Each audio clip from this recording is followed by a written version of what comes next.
शेतकरी मित्रांनो, बघा, बरेच लोकांची अशा शंका होती ज्यावेळेस मी व्हिडिओ पाठवतो, माहिती देतो, खरोखर आंबा आणि पेरू एकत्र येतील का, आणि इतकी जवळ 2x2 जी आपण लागवड करतो ती सक्सेस आहे का. मी त्यांच्यासाठी मुद्दाम हा व्हिडिओ बनवत आहे. बघा, पलीकडे आंबा आहे, पेरू आहे. पेरूची जी लागवड आहे ती 2 फुटावर आहे.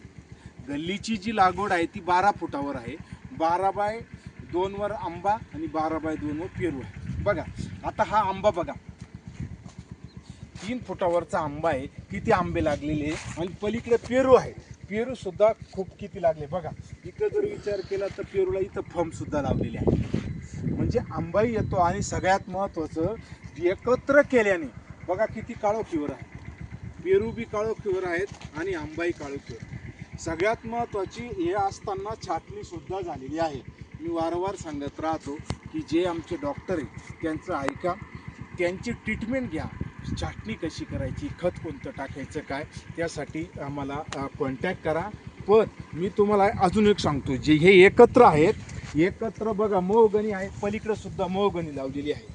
पण ज्यावेळेस काही शेतकरी वेगळा प्रयोग करायला बघतात, म्हणजे आंबा स्पेशल आणि पेरू स्पेशल, तर नुकसान त्यांचंच होतं. इकडे असं बघा, इथं आंबा लावलेला आहे, पेरू एकत्र आहे. इकडे फक्त स्पेशल आंबा आहे.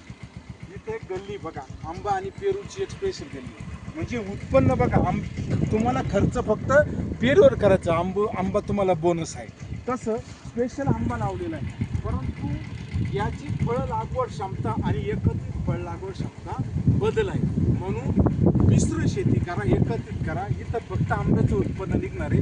त्या ठिकाणी मात्र पेरू बी, आंबा बी, समोर नारळ आहे आणि आजूबाजूने मोहगणीचं कंपाऊंड आहे. सगळं कंपाऊंड दाखवा त्यांना, मोहगणीचं दाखवा, नारळ दाखवा. सुंदर असा प्लॉट या ठिकाणी डेव्हलप करण्यात आलेला आहे. खूप खूप धन्यवाद.